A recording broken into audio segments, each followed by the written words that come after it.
Изучите подробный компьютерный план монтажа, чтобы знать, где должен быть установлен каждый из компонентов.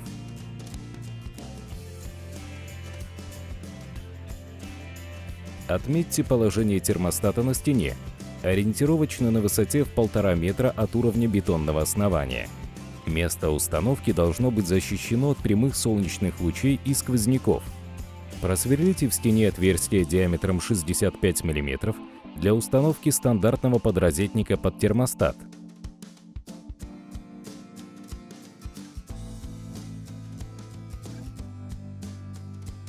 Просверлите 2 отверстия в стене под термостатом максимально близко к уровню пола.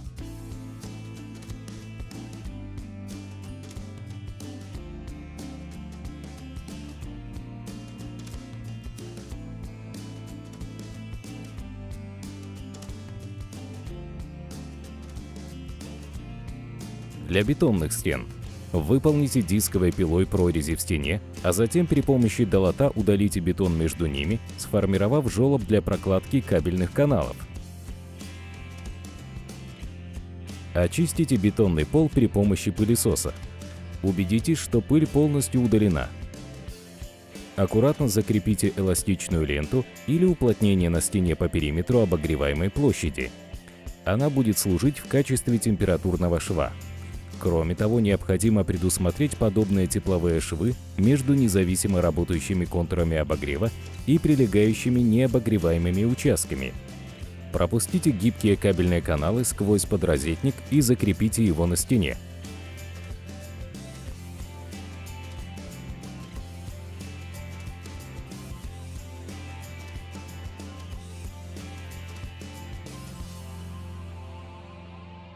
Начните укладку листов. Термоизоляционные листы помогают снизить энергопотребление системы обогрева, однако при необходимости греющие маты QuickNet также могут быть уложены непосредственно на бетонный пол. Просверлите сквозь лист 8 отверстий в бетонном полу, 2 в центре листа и 6 по периметру для оптимальной фиксации.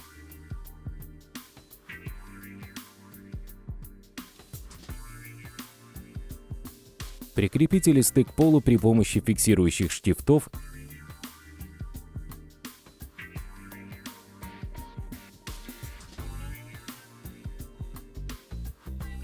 К деревянному полу листа прикручиваются с использованием шайб вместо фиксирующих штифтов .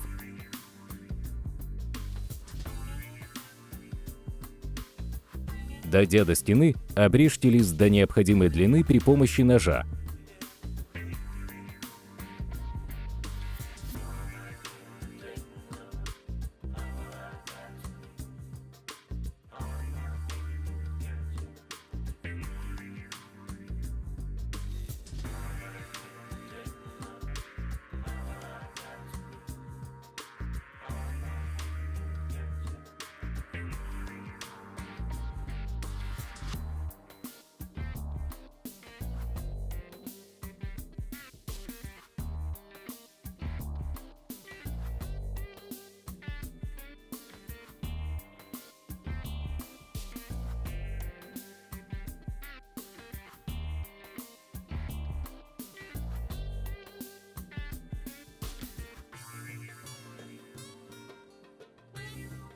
Продолжайте укладку листов, пока не будет покрыта вся необходимая поверхность.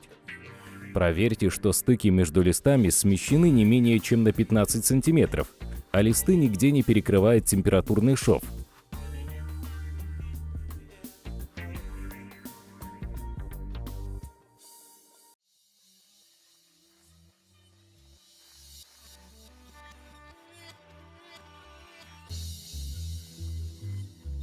Для установки датчика температуры пола выполните в одном из листов прорезь шириной 1 см и длиной 50 см к отверстию для кабельного канала.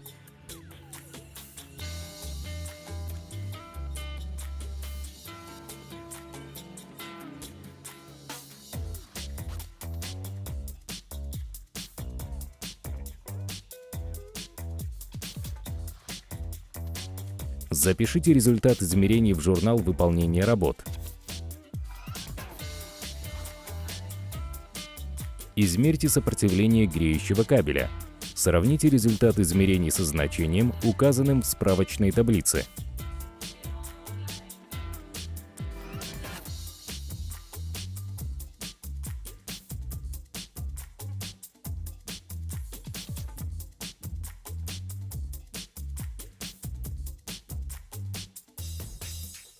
Наклейте на места стыков сетчатую ленту для предотвращения передачи нагрузки на верхний слой.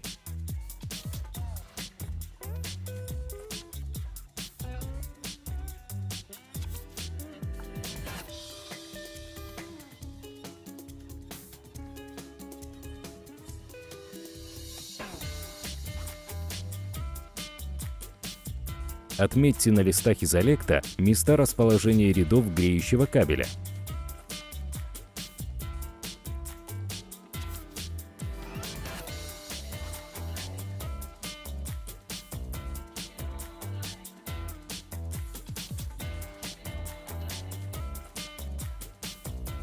Пропустите датчик температуры пола через кабельный канал. Не забудьте установить торцевую заглушку.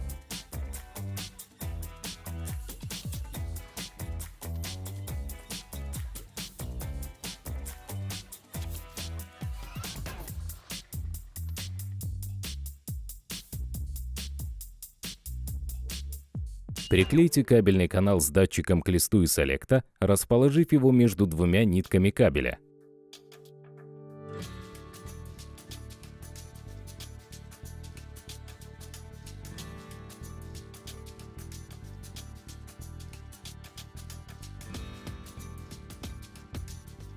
Теперь можно пропустить греющий кабель по кабельному каналу к термостату. Пропустите один конец греющего кабеля через вертикальный кабельный канал по направлению к термостату. Приклейте греющий кабель к листам изолекта.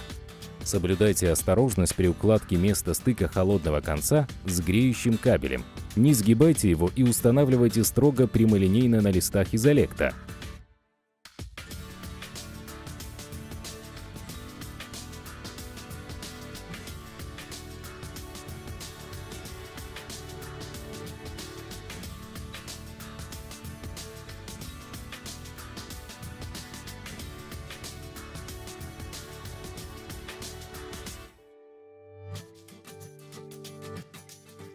Выдерживайте расстояние 50 мм до стен, а также расстояние между нитками кабеля не менее 50 мм.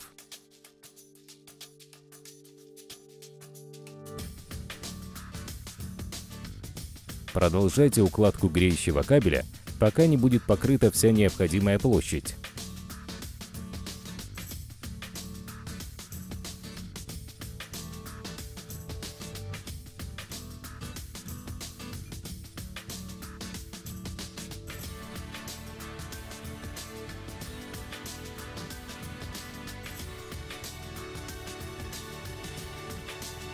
Повторно измерьте сопротивление изоляции, используя испытательное напряжение не менее 500 вольт постоянного тока. Мы рекомендуем использовать испытательное напряжение 2,5 кВт постоянного тока. Сопротивление должно быть не менее 100 мегаом. Запишите результат измерений в журнал выполнения работ. Измерьте сопротивление греющего кабеля и сравните результат измерений с данными справочной таблицы.